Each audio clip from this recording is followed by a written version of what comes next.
கிருஷ்ணனின் குழந்தை பருவம் முதலே அவருக்கு பணிவிடைகள் செய்து தேரோட்டியாக பல்வேறு சேவைகள் புரிந்து இறுதி வரை அவருடனே இருந்தவர்தான் இந்த உத்தவர்.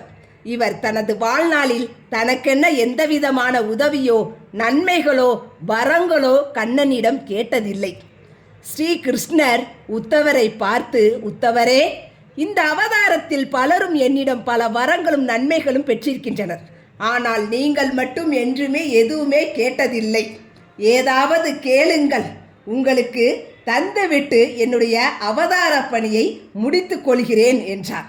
தனக்கென எதையும் கேட்காவிட்டாலும் சிறு வயது முதலே கண்ணனின் செயல்களை உற்று கவனித்து வந்த உத்தவருக்கு சொல் ஒன்றும் செயல் ஒன்றுமாக இருந்தன. அவை புரியாத புதிராகவே இறுதி வரை இருந்தன. அவற்றுக்கான தனக்கு புரியாத காரண காரியங்களை தெரிந்து கொள்ள விரும்பினார். பெருமானே, நீ வாழச் சொன்ன வழி வேறு, நீ வாழ்ந்து காட்டிய வழி வேறு. நீ நடத்திய மகாபாரத நாடகத்தில் நீ ஏற்ற பாத்திரத்தில் நீ புரிந்த செயல்களில் எனக்கு புரியாத பல விஷயங்கள் நிறைய உண்டு. அவற்றுக்கெல்லாம் காரண காரியங்களை அறிய ஆவலாக இருக்கிறேன். நிறைவேற்றுவாயா என்றார் உத்தவர். முதலில் எனக்கு ஒரு விளக்கம் வேண்டும். கிருஷ்ணா, நீ பாண்டவர்களின் உற்ற நண்பன்.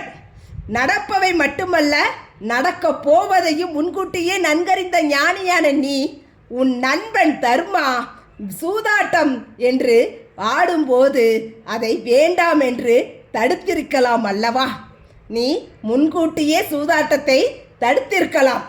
ஏன் அப்படி செய்யவில்லை? போகட்டும். சூதாட்டம் விளையாட ஆரம்பித்ததும் தருமன் பக்கம் அதிர்ஷ்டம் இருக்கும்படியாவது செய்து வஞ்சகர்களுக்கு நீதி பாடம் புகட்டியிருக்கலாம். அதையும் நீ செய்யவில்லை. தருமன் செல்வத்தை இழந்தான், நாட்டை இழந்தான், தன்னையும் இழந்தான். சூதாடியதற்கு தண்டனையாக அதோடு அவனை விட்டிருக்கலாம். தம்பிகளை அவன் பணயம் வைத்த போதாவது நீ சபைக்குள் நுழைந்து தடுத்திருக்கலாம்.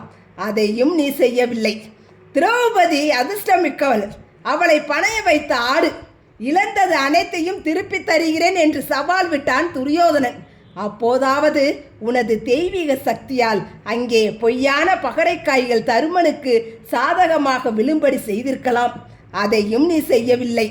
மாறாக திரௌபதியின் மானம் பறிபோகும் நிலை ஏற்பட்ட போது நான் திரௌபதி மானம் காத்தேன், ஆடை தந்தேன் என்று மார்தட்டி கொண்டாய். மாற்றான் ஒருவன் திரௌபதியை இழுத்து வந்து சூதர் சபையில் பலர் முன்னிலையில் அவள் ஆடையில் கைவிட்ட பிறகு எஞ்சிய மானம் என்ன அவளிடம் இருக்கிறது? அப்போதே அந்த கணமே அவள் இறந்து விட்டாள். உயிர் மட்டுமே ஊசலாடியது. எதனை காத்ததாக எண்ணி நீ பெருமைப்பட்டு கொள்கிறாய்?